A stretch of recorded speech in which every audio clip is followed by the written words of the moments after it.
আবার অনেকে বলতে পারে প্রথমটা দেখে যে আপনি 100 মধ্যে 10 মাইনাস করছেন, এখানে তো 90 আসে, 90 আসছে, কিন্তু পার্সেন্টেজ কিন্তু এইভাবে কাজ করছে না। যদি আবার দেখেন যে 450 মাইনাস হচ্ছে 10%, এখন দেখেন কত আসে, পার্সেন্টেজে ক্লিক করেন, দেখেন এখন 405 আসছে, এখানে তো আসার কথা ছিল 440, কিন্তু পার্সেন্টেজ তো এইভাবে কাজ করে না। 10% ছাড়ে আমরা এই টাকাটা পেয়েছি। যেমন 500 টাকা যদি 10% ছাড় থাকে তাহলে 450 টাকা, এটাই আসার কথা। আমরা পার্সেন্টেজে ক্লিক করি, 450 টাকা। ক্লিয়ার? তো আমাদের প্রথম লজিকটা কাজ করছে, কিন্তু ডিসপ্লেতে যাচ্ছে না, এগুলো আমরা পরে ডিসপ্লেতে আনবো। আমরা কনসোল লকটা দেই। আরেকটা কাজ আছে, আমাদের গুণ ভাগের কিন্তু কাজ হয় না এখনো, আমরা গুণ ভাগ করতে পারছি না। এটার জন্য আমরা ইলস লিখবো। যদি প্লাস অথবা মাইনাস না হয় তাহলে তুমি এই কাজগুলো করবা। কি কাজ করবা? তুমি করবা রেজাল্ট ইজ ইকুয়াল টু রেজাল্টকে ইকুয়াল করবা, যোগ বিয়োগ যেটাই করা লাগে করবা, তারপর টেম্পল বিটলের ব্যবহার করবো আমরা, যাতে এগুলো দিতে পারি। এটার জন্য আমরা প্রথমে হচ্ছে বেজ নেব। বেজের পরে আমাদের থাকবে অপারেটর। আমরা অপারেটর নেওয়ার জন্য আরেকটা dollar sign and second bracket নেওয়ার পরে অপারেটর রিপ্লেস ব্যবহার করব।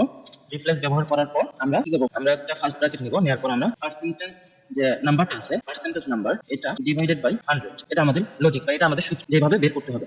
আসলে বের হচ্ছে কিনা এটা আমরা আরেকবার সিএলজি করি, সেটা হচ্ছে আপনার রেজাল্ট। এখন দেখি কোন ভাগ কাজ করছে কিনা।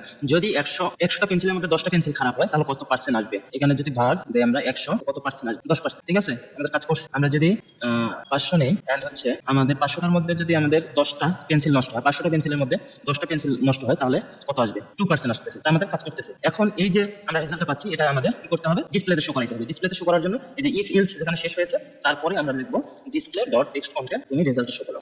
রেজাল্ট এখন আমাদের প্রপারলি কাজ করার কথা।